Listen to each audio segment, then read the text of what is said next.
guys, welcome back in. I know I haven't done a video in a while. Although I know there's a lot of stuff going on kind of within the commentary community. There's channels that are losing their ability to make money because they've been demonetized, and they're looking for other alternatives and stuff. And while I am very sympathetic to those individuals, I really don't have any insight or comments that I could contribute to it. I don't really have a big following or base that could even draw attention, I don't feel, to their plight. But if you want to show your support, I will tell you right now, one of them is AugieRFC and the other is Tipster. I'll have links down in the description below. You can go check out their YouTube channels. They're also streaming on Twitch. So, you know, if you're not aware of them, maybe go check them out. Throw a little support behind them, and encouragement.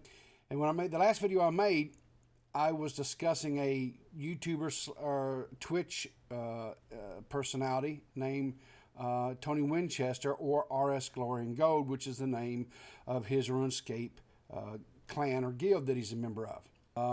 Back at the end of last month, I had somebody come to me. And they reached out to me, and we had a nice long conversation, and I was a little bit skeptical of some of the stuff they told me because, first of all, I didn't know this person, and I've never, ever had anyone reach out to me before, but it was somebody that was within Tony's realm of influence. They just shared some more insight and information. They made me aware of some other issues because in my previous videos, you know, I showed evidence where Tony was having issues with other creators in and around the same time that the initial video and stuff that was made by Keemstar, which Keemstar was 100% at fault on, okay? And so they just came to me and they told me, hey, you know, listen, you're on the right track here. No one else is covering that. No one else is bringing that subject matter up. And they just wanted, and I appreciated the fact that they took the time to come and validate what my suspicions were. Before I get into all this next story that I wanted to cover or discuss, I want to preference this by saying, A, I'm not a lawyer. I have no expertise when it comes to the field of law. We're going to discuss this tweet that Tony Winchester put out this morning, and I'll have that up here on the screen here beside me. But in this tweet, Tony puts out, goes, "We need your help before moving forward with our lawsuit." Now, and by the way, going back to this other conversation that I had with this person who was in the camp, if you will, of Tony, they told me this was coming back at the end of last month, that Tony was getting prepared to file a lawsuit. But anyway, Tony says that before moving forward with our lawsuit, we are in the information gathering phase. And he says any clips, videos, or recordings that you can forward showing the negative tactics used by Drama Alert. I assume what they mean there's negative tactics, okay? And I think maybe that was just a little bit of a misspelling on their part. Used by Drama Alert and its employees would really help. And then he gives his email address, which by ways to contact him. And so Keemstar responds to this and says, "Tony, last week I visited your stream and you were nice and wanted peace, so I shouted out your stream. You said very nice stuff about me, which we all recorded. And a week later, you're talking about suing me. I've been dealing with this flip-flop for years. This flip-flop from you for years. Please just stop." I want to address where I think Tony is going to have his biggest issues. This, let's take a look here. So this is from the state of Missouri's official government website, okay? And this is concerning what is the statute of limitations for libel or slander. And I believe that's what Tony is going to be going for. And so you might ask, well, Riv, why are you talking about the state of Missouri? Well, that's where Tony lives, and he has made that public knowledge on several of his streams. and I believe even in a few of his YouTube videos. And so he lives in the state of Missouri here in the United States. And so this is the statute for limitations for libel or slander. And I believe this is the only thing. Now again, I'm not a lawyer, and this is just my thoughts on this, or this is my gut instinct, if I'm telling you, but in no way am I saying that this is a fact. This is just pure speculation on my part. But if in fact he is going to go for libel or for slander, then the problem is if you see right here, it says you have to do it within 2 years. And that's in the state of Missouri. Okay. Now, and so I think Tony is probably going to have a little bit of a problem with that, because when Keem did his initial accusation, that was back in 2016. So that's 4 years that has passed. Okay. Now, if Tony goes after this, a deal where he's talking about the catfishing story, okay, which that story, when Keemstar first talked about it on the podcast, which that was in 2017. So again, that's 3 years ago. So I think Tony may have some problems there. Now, for argument's sake, let's look at, well, what if the complaint is in the state of New York, if he files a complaint there, right? So if we look in the state of New York, and this is from the NewYorkCourts.gov, so this is within the, and you say, well, why New York? Well, that's where Daniel Keem or Keemstar lives, okay? So if we look right here, libel, slander, which again is what I feel like he probably will do, right?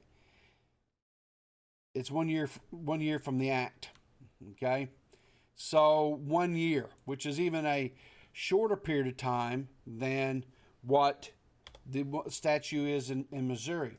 So if that's the case, if it is just a 1 year and it is filed in the state of New York, you know. And the second thing that people have to take in consideration, libel or slander is probably one of the hardest allegations to prove.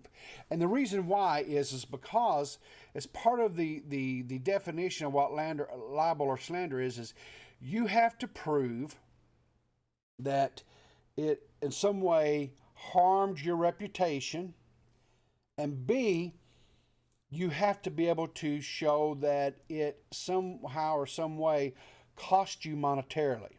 So let's break those two things down, because there's two parts of that, right? So the first thing, did it harm Tony's reputation or character? Okay. In both situations, in the first one, we'll break it down first. Yes, because he was falsely accused of being a pedophile. Okay, so yes, that was a detriment to his character. So 100%, that is without argument. Now, to address that, did it monetarily hurt him?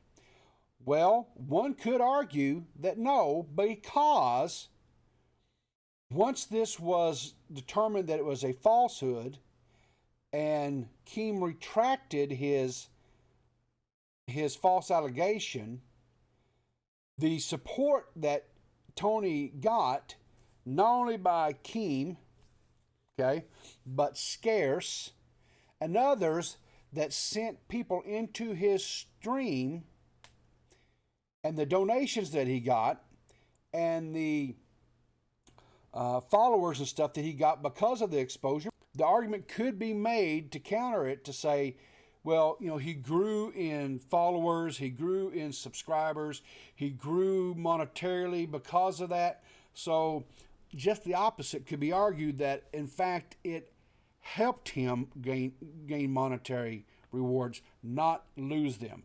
It wasn't like he lost brand deals. It wasn't like he was deplatformed and he lost his Twitch channel or anything like that, okay? Just the opposite. His channel grew, his subscriber base grew, his follower base grew, his donations grew, everything monetarily wise attached to that story grew.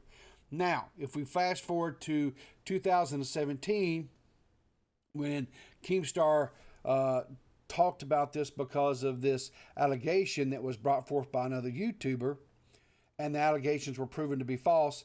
If you listen to the podcast, Keemstar says, there was no, he didn't know the validity of it. He really didn't want to discuss it, didn't want to talk about it because of his past history with Tony. So I think Tony would be very hard pressed to prove any type of actionable cause there. I know that Tony refers constantly to that there was like 3 times that Keem did this. The third I am suspecting because Tony has never really succinctly laid out the 3 individual times. So the third time I'm kind of guessing here was when this latest drama blew up between Keem and H3H3 and H3H3 drug Tony back into the limelight. Keem stupidly linked back to this whole catfishing story, so I suspect that's probably where that's at. Would Tony possibly have a leg to stand on that? I don't really know. Again, I'm not a lawyer. He possibly could pursue something there, but again, it's one of these deals where it's, Keem never directly accused him. He just said there was a story out there. Once again, Tony's revenues and stuff has been through the roof, and donations and subs because of the butterfly effect, because, H3H3 beat his wings in Tony's direction. And so he's had all this sustained, not sustained, but he's had this short burst of subs and donations. Gonna wrap this up. Just let you know that this is going on. Tony's threatening a lawsuit. My opinion, for what it's worth, which is not worth anything, I don't really see this going anywhere. I could be wrong. I guess we'll just have to wait and see. But until then, take care and stay safe.